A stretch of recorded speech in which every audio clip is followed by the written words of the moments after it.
Hello, good evening to and welcome to the Done Deal Show. Reports coming from Portugal and South America of a big bid that's almost agreed between Arsenal and Sporting Lisbon.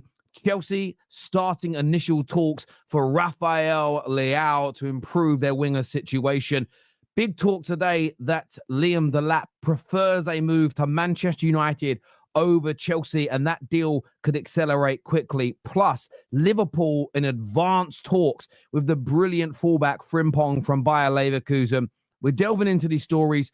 We're going to get your views and your opinions on them as well. Make sure you're hitting the like button, subscribing, and sharing the video. This is the Done Deal Show. Let's go.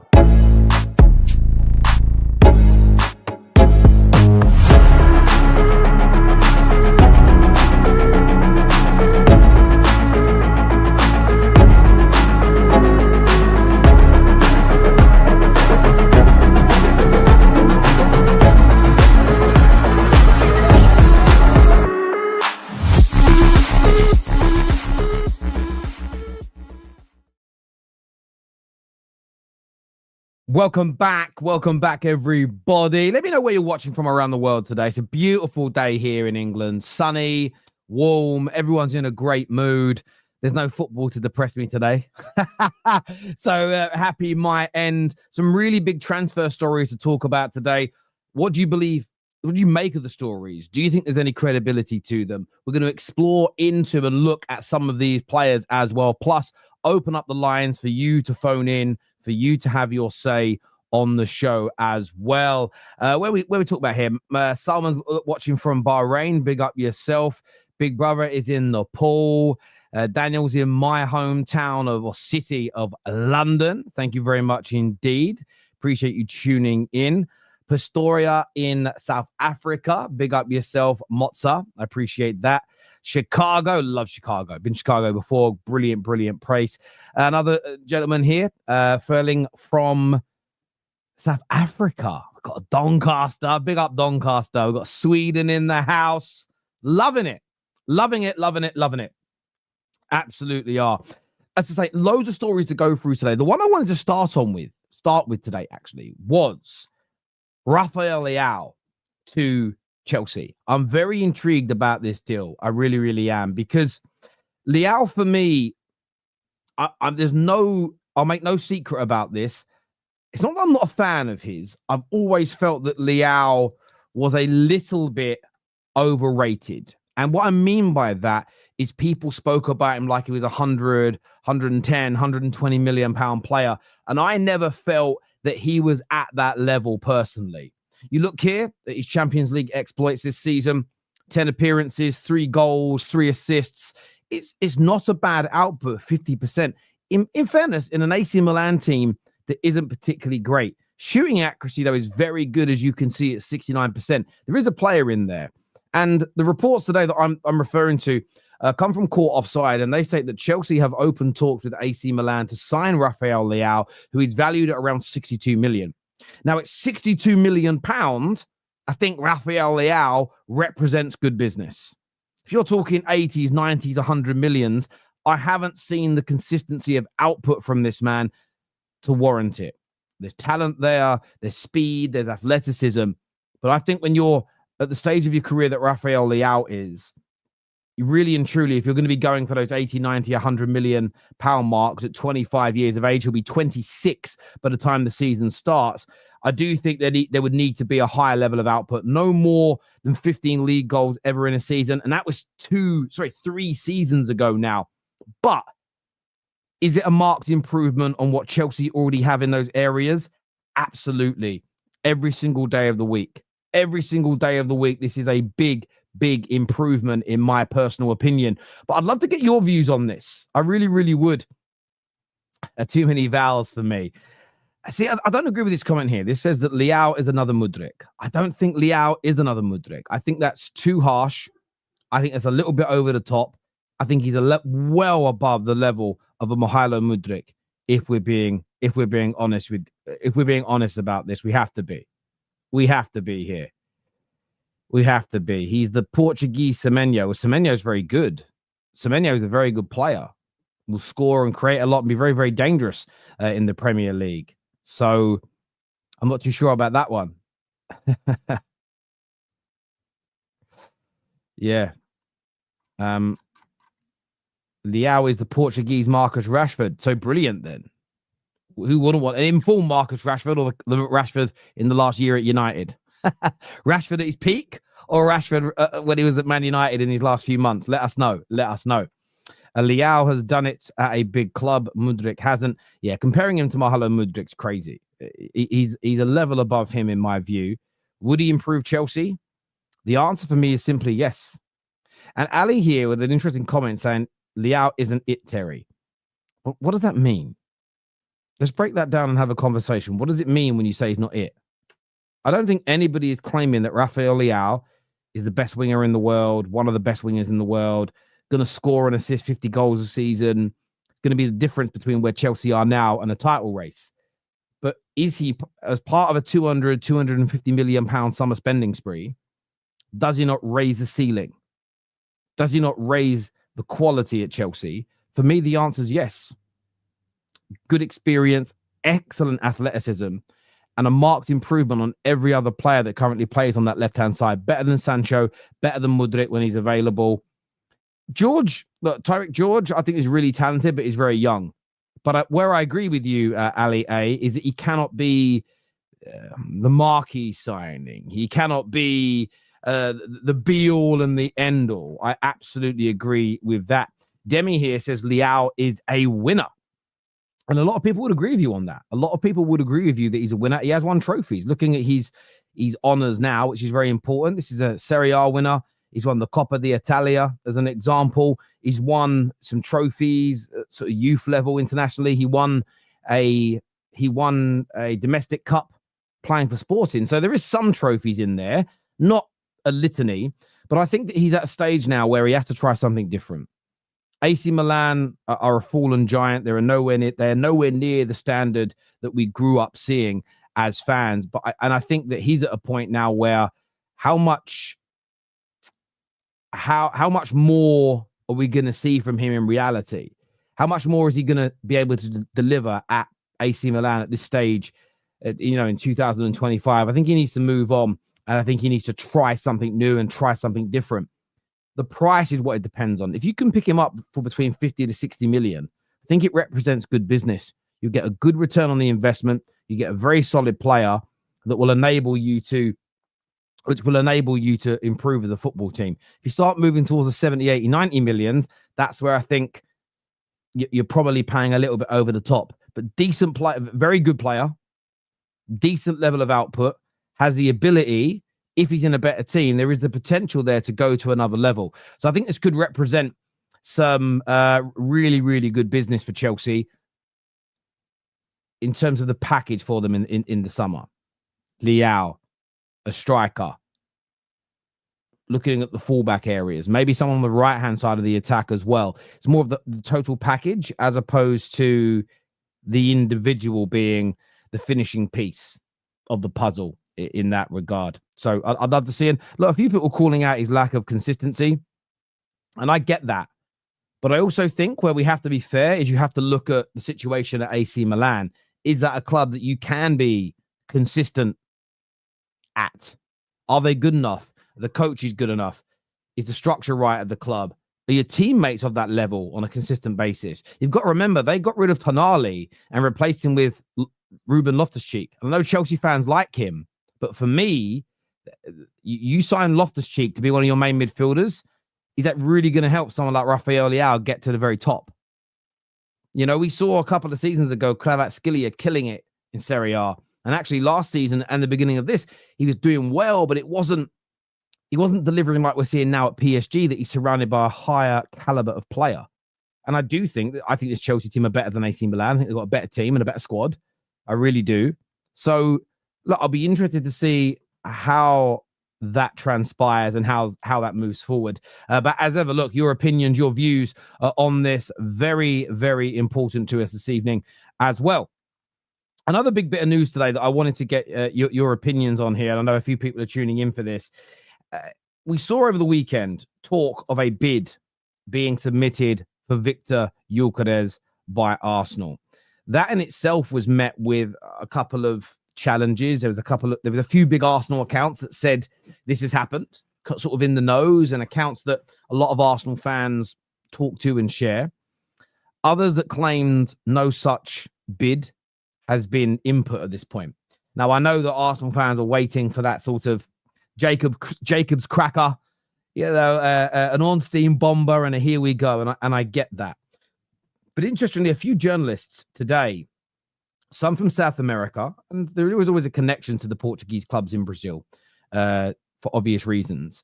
Some on the continent have suggested, I'm going to read this to you here, that Arsenal are close to reaching an agreement with Sporting for Viktor Gyökeres for a deal worth around 80 million euros.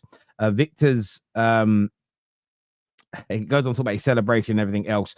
This follows on from a report of the weekend that personal terms had been agreed between the player and the club, and Arsenal are supposedly leading the race. Now, you're not going to get... It's been confirmed by David Ornstein, by Fabrizio Romano and others that he's high up on the wanted list. He's high up on the pecking order in terms of strikers that Arsenal would like to bring in. We know that Alexander Isak is the number one choice. We know that Alexander Isak would be the absolute dream signing for Arsenal. But as we also know, it is very difficult to get him out of... he's very, very difficult to get out of Newcastle. Liverpool also in the mix and would be willing to spend huge amounts of money. And it's no certainty that even if Newcastle agreed to sell, that he would 100% pick Arsenal over other suitors. There's a Benjamin Šeško situation, and you're going to see links to all three. But it's, for me, sensible that they're working on these deals. My personal interpretation, I don't necessarily think an official bid's been made. That's my personal gut feeling. Reading the articles and then reading between the lines, I think this is more about Andre Berta sending in... They do a lot of this via WhatsApp nowadays, but sending in messages and essentially saying, whether it's directly to Sporting or whether it's via an intermediary, it doesn't matter. But essentially, would this work? Would this deal be enough?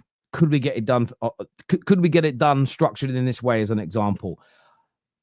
Fabrizio would refer to them as unofficial bids. I look at them all as I'm kind of contradicting myself here a bit. I look at them all as real bids, but I'm just going with the way the British press report on bids. They would all go, no, that's not an official bid until you've officially submitted it through the club, as an example.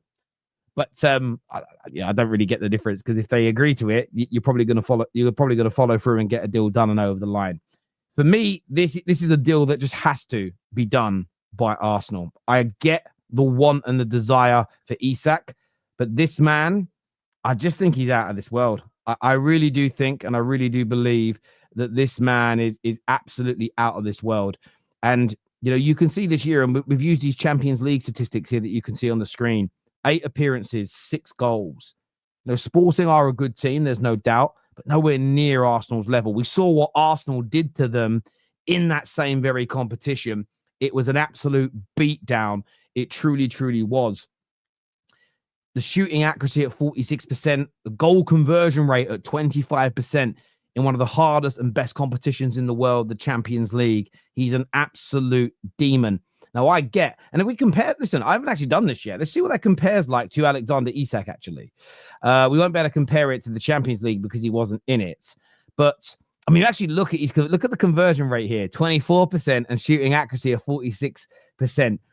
In the Premier League, which shows you his standards. And look, 33 appearances, 23 goals, 6 assists. We know how good Isak is. But Viktor Gyökeres just has that gentleman's agreement with Sporting Lisbon where he could be available or will be available for between sort of 60 to 80 million pounds. And I just feel it's something that Arsenal should be exercising. I really, really do. I really, really do. Gyökeres does have better numbers. Rango, you're absolutely right about this. He has much better numbers. 3 of those were in a 6-1 game versus Manchester City. Hat-tricks don't count then against a team like City. Fair enough. We'll discount the goals. We'll discount we'll discount the goals there. We'll discount the goals because they're against Man City. That's what we'll do. Terry, we should have got Gyökeres last year.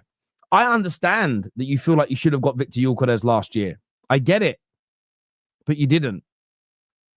This isn't.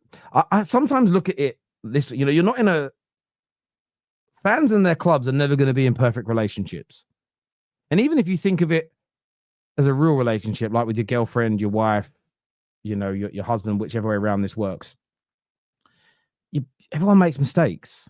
You can't just, right, you didn't do something I wanted or something I needed the last time I asked. Now, fuck you, I never want it again.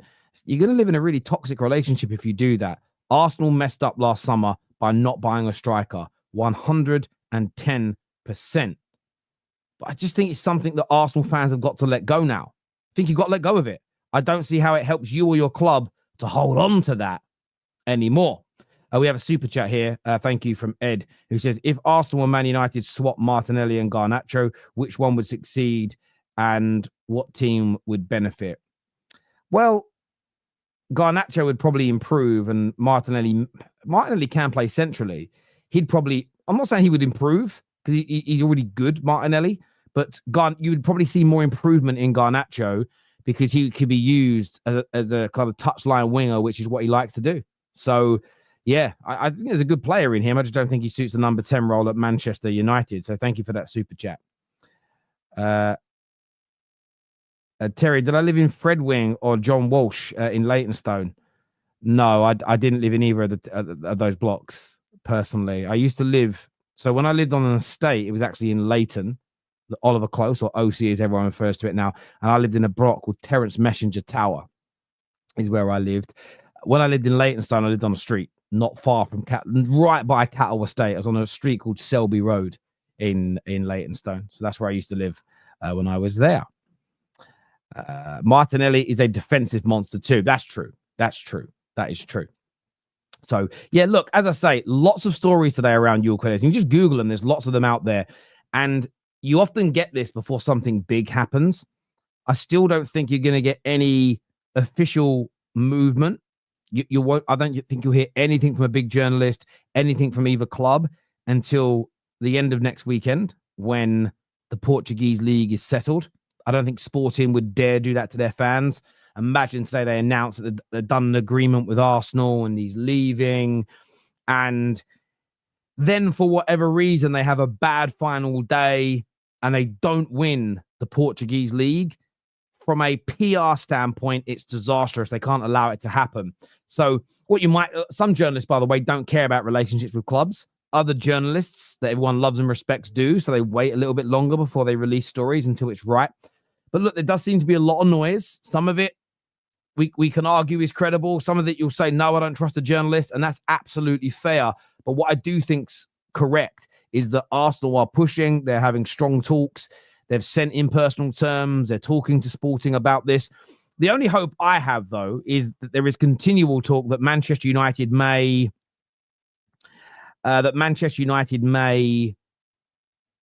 sweep in here if next Wednesday we are able to win that Europa League. There was an article I read today, actually, in the Manchester Evening News that said Man United one step from Viktor Gyökeres, transfer green light, but time is ticking here. It's a Sporting Lisbon striker, Viktor Gyökeres, could reportedly look at different options, including United, should Arsenal not formalise their interest soon. And that's one of the reasons, and the Manchester Evening News pulls on this, that if Arsenal don't, though, get something in soon, official, and Man United were to win that Champions League spot next year, it may be enough to have the reunion with Ruben Amorim. So that's where Arsenal have got to be careful. And this is the lovely contrast in thought. Okay, do we act now and get Gyökeres? That ends our dream of Isak. Probably ever. But do we go and get that brilliant striker? Or do we chance it? Do we wait and see whether in a week, in a month, in 2 months, Isak can be done? But in that meantime, a Man United or a Chelsea, or I don't think Tottenham would get him, but they could. Maybe one of them may step in by then, potentially with Champions League football, and say, we want you now. We want the deal agreed now. Come and join us. That is a massive decision for Arsenal Football Club to make. In my opinion, and by the way, I want Man United to get Gyökeres. I don't want this to happen. I don't want this to come to fruition. But what I think Arsenal should do is get this deal done now. You've got to get this deal done now. You absolutely have to. It's imperative, in my personal opinion. Paul here says, I grew up there too, Terry. I used to play football at Wanstead Flats. And I used to play Drapers Field. It's where my school, Norlington, that's where we did our PE at Drapers Field as well. I also used to go over to, there's a place behind the estate I lived on called iFarm. And I used to go over there quite a bit and play football. And obviously Wanstead Flats, everyone played football over Wanstead Flats. Yeah, I used to love playing over there. There's also the gravel in Leighton, right opposite Leighton Orient's football stadium. And when we grew up, it's like a gravel pitch. Sounds really crazy. It was like a dusty, it was amazing. I used to love playing. I must have spent most of my Saturdays there as a kid. Loved it, mate. Absolutely loved it. Let's have a little look here. Isak won't happen. Don't waste time and get Gyökeres. Well, listen, if the reports are to be believed, it's unlikely to happen. So absolutely, if that's the case, then they have to go out and they have to go and get a different deal done. Absolutely spot on. Absolutely spot on. Terry, any Manchester City news? Yes. There was an interesting report this morning. Let me timestamp this as well so that people can find it. Interesting report this morning that Bayer Leverkusen and Manchester City have agreed personal terms for a deal for Wirtz. That was a story that came out today. Now, it does also go on to state that at the same time as that deal having been agreed, that there is still no agreement between the player and Manchester City. I'm going to go and find the story here now. Let me scroll down and find the story so I can go through it in a bit more detail. He says here, yes, this is it. It says Bayer Leverkusen, and this is from Sky Sports. They say Bayer Leverkusen and Manchester City have reached a verbal agreement on the transfer of Florian Wirtz. However, Bayern Munich have still offered the player the best salary proposal. And when I read that, listen, I think Bayer Leverkusen would rather him go to an English club. I think that's absolutely clear to see. I think they'd absolutely love to see him at an English club and not at one of their domestic rivals.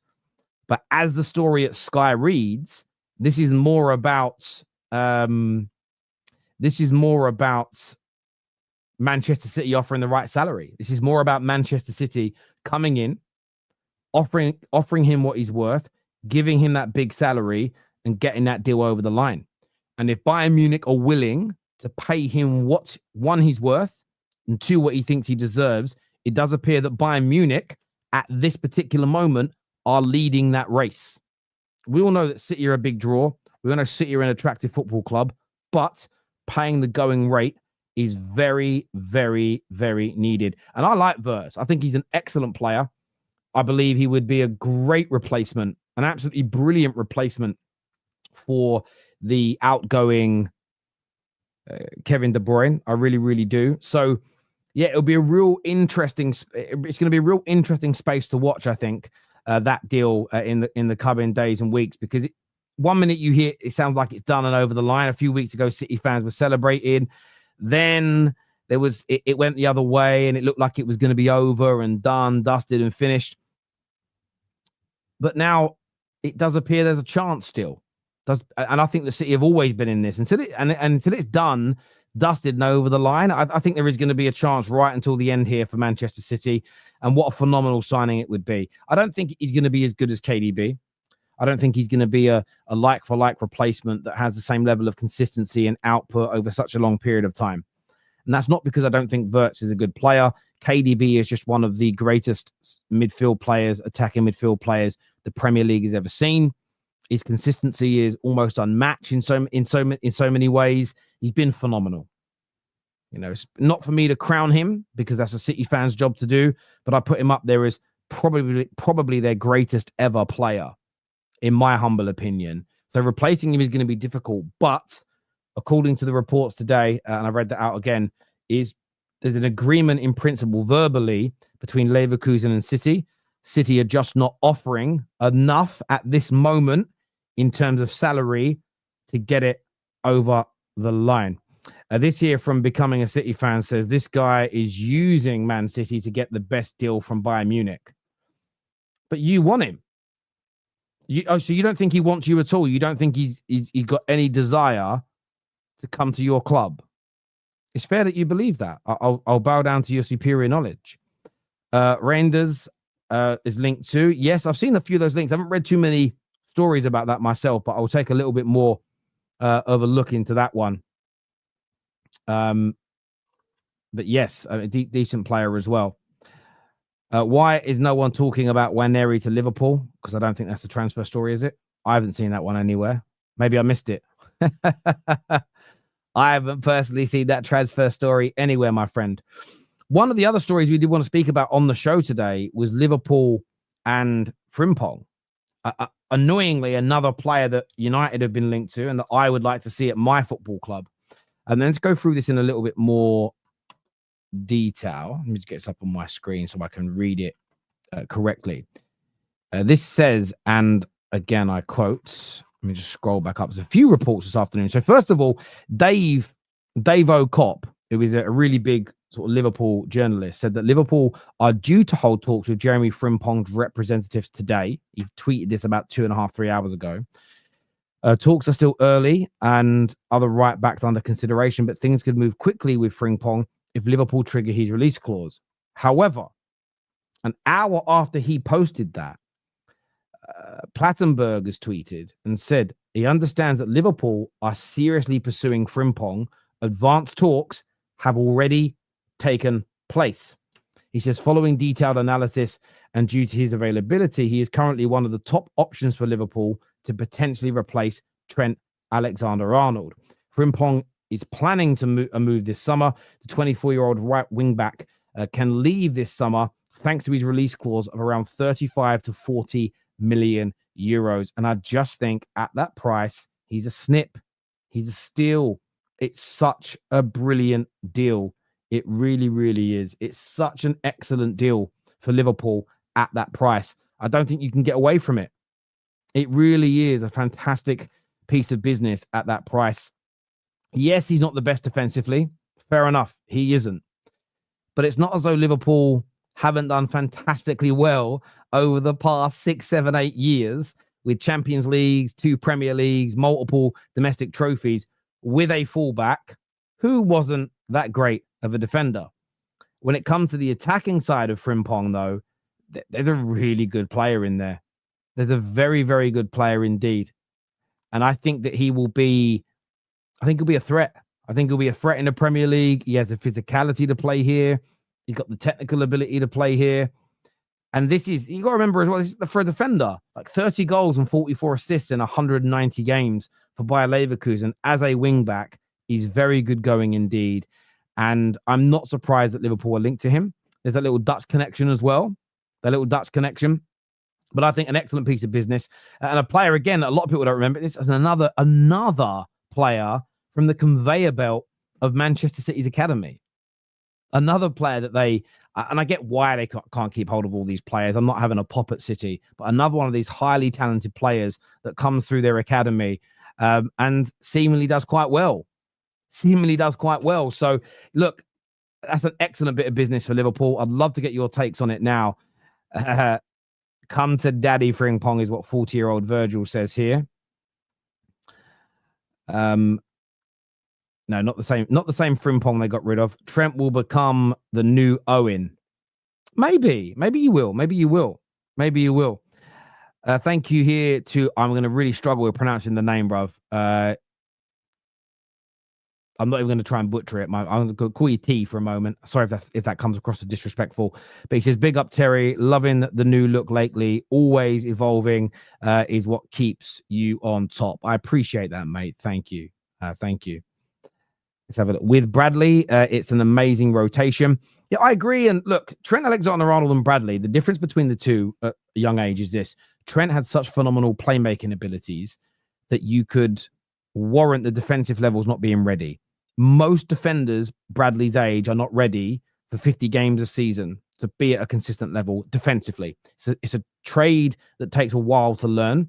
So I actually think bringing in someone like a Frimpong to Liverpool now, I feel like what that does is it gives Connor Bradley that time. It gives Connor Bradley the space and room to develop, to reach his potential, to get himself to the right levels. Coming in for Carabao Cup, FA Cup games, being part of rotation. He'll play some big matches. Frimpong isn't going to play every single game. There's no doubt about it. For me, I really do think this could be an excellent piece of business. One, to help aid the development of Connor Bradley without applying too much pressure this young. Two, excellent experience, league title winner, already played in England from an academy perspective, so isn't going to be moving to the UK and feeling alienated and like he's in a strange nation. He's going to know it very well, especially the northwest of the country. So, yeah, I think this is excellent business. I really do think this is excellent business for Liverpool. But I'd love to get your thoughts on it, people. And by the way, if you haven't done it yet, get that like button smashed right now, please, ladies and gentlemen. It would mean a great deal to us if we could get that done. Joshua Jack, I'm going to come to your super chat in a minute, my friend, as well. I haven't missed it. I will come back to that soon. The name Bradley is not sexy enough. I mean, that's up to you, Twisted Bubba. I don't really think about it like that. A GA replacement. And that's the thing with Frimpong, that there is an element there, as you say, of a GA replacement. Coming in, replacing those goals, replacing those assists is important. A lot of people disrespect GA in the modern day game, typically because what they're doing is they want to they want to remove it from certain players so that the arguments don't stand up as strong. That's all it's about. But it's very important when you lose a player, very, very important when you lose a player for that has good output, that your replacements that summer help to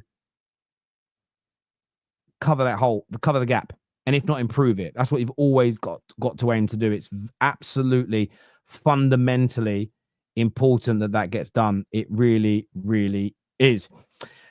Moving on from that, and I'm going to take some calls from you guys. A story today that I know a lot of people have seen that we're going to go into a little bit more detail on. But before we do, get like button smashed. Make sure you're subscribing. Get the bell notification turned on as well. This story here, and I want to read it to you, comes from a friend of the channel, Ben Jacob, that says that Manchester United are optimistic of signing Liam Delap if they win the Europa League. United and Chelsea are currently the two leading Premier League clubs considering triggering his 30 million release clause, which is now active as Ipswich are relegated. Delap is waiting to see who gets what at the end of the season, but United have made a strong pitch already. He is the number one striker target, and United have the financial means to sign both Delap and Cunha early in this window if they reach an agreement with both players. Some other stories around Delap, a little bit more direct, I suppose you would say, than this, stating that he prefers a move to Manchester United. United is his preferred destination. TalkSport have put that out, that he prefers a move to Manchester United. Now, I'm very excited about the prospect of young Delap. Would I like a more experienced striker? Absolutely. I would. I would prefer Gyökeres. I would prefer Isak. I would prefer someone of that ilk. But at the same time, and maybe this isn't the right phrase, but beggars can't be choosers. Manchester United are in a situation. Liam Delap is a good striker. Liam Delap has had a very, very good season. There's no doubt about that in my mind, as you can see. 12 goals in the Premier League this season in a very average Ipswich team, as an example. A decent conversion rate, a good amount of accuracy in his shots as well. There's a lot of talent in there, good speed, there's good power. Do I think would I prefer the finished article? Absolutely. Absolutely, I would. However, am I angry at this signing? Am I stressed about this signing? Do I think it's bad business? For me, the answer is no. I don't think it's bad business by Manchester United. I think 12 goals for Ipswich, as said here by Mustafa, is a good and solid return. And I'm somewhat happy with it. I'm somewhat happy with that. And I think next year he could do a good job for us. I think of the chances this season that between Xerxes and Højlund that have missed, do I believe that Delap would put them in the back of the net? Yes. Has he got a very high potential to become a top striker? Absolutely. And I think at £30 million, it represents much lower risk. It's not like a 70 to 80 million pound investment where if it goes wrong, you're lumbered with this debt that even if you sell the player, you've still got to pay for him. It's 30 million. If he does okay, if he's scoring 10 to 15 a season for 2 years and you sell him on, you're going to make your money back or maybe even a little bit of profit. So for me, it's a good, solid piece of business.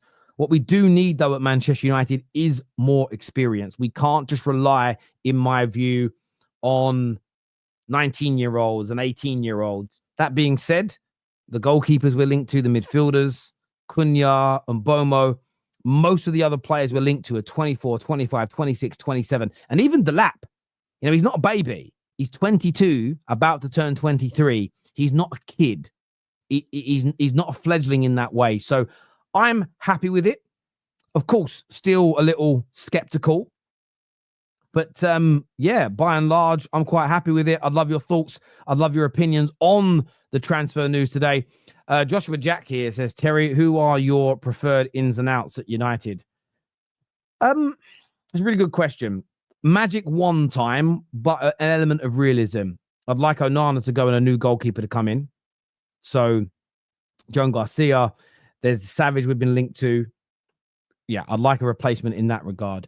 Striker-wise, Gyökeres, absolutely. I want him now. Happy with Delap, but I prefer Gyökeres. In the attacking kind of 10 roles, we're linked to Cunha, exceedingly happy with that. I like the links to Mbomo. Again, very, very happy with that. When it comes to central midfield, my preferred, listen, I'd love someone like a Belieber. He's young, but I love someone like him. We're linked to Edison, who is talented as well. There's a centre-back at Sporting we're linked to, and Ignacio. Very talented, very high ceiling on him. So there's a few players out there I like. In terms of outs, listen, I've mentioned Onana already. Højlund can go for me. Of course, the guys on free transfers, the Ericssons of this world, they're all going to go. Rashford, Sancho, Anthony have got to leave. Midfield-wise, we know Ericsson's on his way out. It's more about adding to our midfield than anything else. So that's what I would prefer to do. But listen, I'd love to get your takes on that. If you want to phone in, anybody wants to have their say on any of these transfer stories we've discussed this evening on the Done Deal Show, I'm going to share the link in the live chat now so you guys can phone in. Mason Mount, yeah, listen, I wouldn't mind. I'd like an upgrade on Mason Mount. Very unlikely, though, with his injury record. Very unlikely with his injury record. Very unlikely with how much we owe on him that it would work. Maybe a loan move for him would be more plausible, but we will see. We will see what happens. We'll see. We will see. First caller we've got of the day is Mans. Mans is a Arsenal fan. What are you saying, mate? Oh, he was there. He's gone now. Maybe we'll get him back a little bit later. We'll give some people some time to call in. Let's do some more of your comments while we're waiting. Mans might be back with you. You back with me, mate? Yeah, I'm here. Can you hear me? I can hear you, mate. Obviously today around Arsenal, big news of a £80 million bid for Viktor Gyökeres. If that story turns out to be true, how happy would you be with that? Very, very happy. I think that's exactly what we're looking for, this caliber of striker. There isn't many of them on the market, to be honest. So, yeah, no, I actually think that is going to get done. I've been feeling that way for a while now, especially since we've got the new football director now in Berto. The first rumors we've heard really as Arsenal fans since he's walked in is he's a big Gyökeres fan. So his agent I believe his agent was present during the Real Madrid game as well. I'm not sure. I think he was at the Emirates.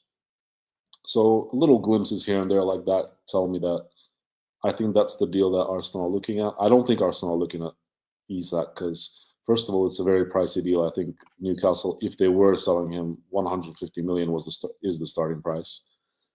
So I think the most rational option for any club really is Gyökeres. Then there are a few others you could explore. I think an Ollie Watkins obviously is an option. Obviously, different caliber of striker, different levels. Cunha is more of a winger for me. I think a lot of people see him as a 10. I think you mentioned that the other day we spoke. But, he could play as a false 9. But yeah, no, Gyökeres is an option I would, out of all the options available, bar Isak, which I think is unavailable, I think that's the best option. Yeah, I agree. I want to ask you this question. So you got two options here. Wait and join the summer-long saga of potentially signing Isak, or get Gyökeres done this weekend now, essentially. What would you prefer Arsenal to do? Get Gyökeres now this weekend. I don't think Isak is going to be tenable. I don't think anyone is getting Isak. I don't think Liverpool is getting Isak. I don't think Arsenal is getting Isak. First of all, I think Newcastle are definitely making the Champions League. That's a definite for me. If they're making the Champions League, Newcastle look like a very attractive place to be at the moment. I don't think players are willing to leave. I think if they add to what they have, I hold Newcastle in such high regard at the moment. I think next season they could really start challenging for top 3 on a consistent basis, if not for top 2. If not for top 2. The way they play at home, the way they play away, all they're missing is depth, really. So replacing somebody like a Murphy on the right and a Barnes with somebody even with more quality, I think that's it's a place to be at the moment, really, if you're being objective. So that's the way I see it. So I would get Gyökeres right now, but the thing is, we also need a winger, and I think we have two wingers that are very different in Trossard and Martinelli. One is slightly more technical. The other one is pacey, more defensive as well, more work. I think we need somebody who is going to take this forward line to the next level with Gyökeres. So, definitely. I hear you on that. Mate, appreciate the call. Thank you very much for coming on, mate, and having your say. Speak to you again soon. Top man. Thank you. Next up, we have Corey on the line. Corey, welcome. Who do you support, mate? I'm an Arsenal fan, brother. Nice to meet you. What's your thoughts on these links today? Lots of stories coming out of Brazil and Portugal about this bid that may or may not have gone in. Is this a deal that you're excited about Arsenal pursuing? We have needed a striker for as long as I can remember. I mean, I've been a fan for 28 years. I've seen the glory of Highbury with the double winning teams and the invincible teams. And someone like Gyökeres, as you can clearly see, the proof is in the pudding. The guy is a goal scorer, and that's something we have lacked in such a long freaking time. And in all honesty, I think this would be an incredible acquisition, along with Zubimendi. Same with the winger. I mean, I know we're looking at Gittins, we're looking at Nico Williams. As long as there's someone that comes in that can actually be able to play the style of Arteta. I mean, I'm on the fence about Arteta. I like the guy. I think he's going to be a top manager. I'm just worried if he's going to be the guy that's going to take us to the next level right now. But I do love the club. I mean, the club comes first before any player, any manager. That's very true. And on your striker comment, you guys have signed, one striker in the last 5-6 years. This summer, your club made a gamble, essentially, which was Martinelli and Odegaard. Will they get back to their absolute peak best?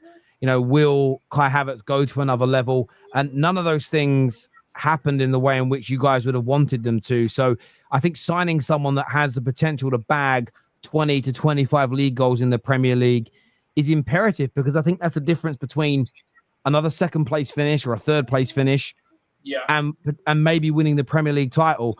I just wish it wasn't Gyökeres. I've been desperate for Man United to sign him, and it looks like you guys are going to do it. Well, all I'm going to say to you, dude, is don't sleep on Delap, because he's going to be an incredible player as well. Trust me. If you guys get it, I think Delap's going to be very interesting. A friend of mine is a big advocate for Delap. He thinks he's a fantastic player. And if he scored 12 goals for Ipswich, what's he going to do with your forward line? Well, we have created a lot of chances this year that have not been taken, which is fair. The only thing I'm nervous about is that he doesn't come with that proven tag, and I would just prefer someone that is ready-made, proven.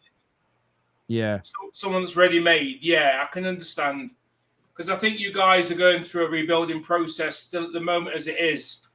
But all I'm going to say to you is, in leaving, Please beat Tottenham. I'm begging you. Please beat Tottenham.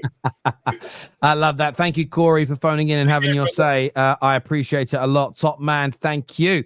And to a lot of my trolls in the comment section, you can feel free. The link's out. If you want to call in and have your say, I dare you. I dare you. Let's have a look at a few more of your comments that have come through. The link's there. If you guys want to phone in, have your say on any of the transfer stories that we've spoken about today, let us know. Not too busy. What happened to Šeško? I don't think anything's happened to him. I believe when you read the reports, he's still very high up on the list of Arsenal, just not number one. Terry, with United and Spurs getting Champions League next season, does that mean fifth spot lose out? No. There will be, it's a guarantee, 6 teams will be in the Champions League next year from the Premier League. That is a cast iron guarantee. A cast iron guarantee that you can't get away from. But there we go. Look, I want to thank each and every single person who was tuned in this evening. Please hit the like button before you go. We're back tomorrow. Myself and Mark Goldbridge in the morning with Hot Take. Straight Fact in the afternoon as well. Keep your eyes peeled for the Football Terrace on Wednesday. Some cool stuff happening. Until next time, take care. Goodbye. God bless. And I'll see you all again soon.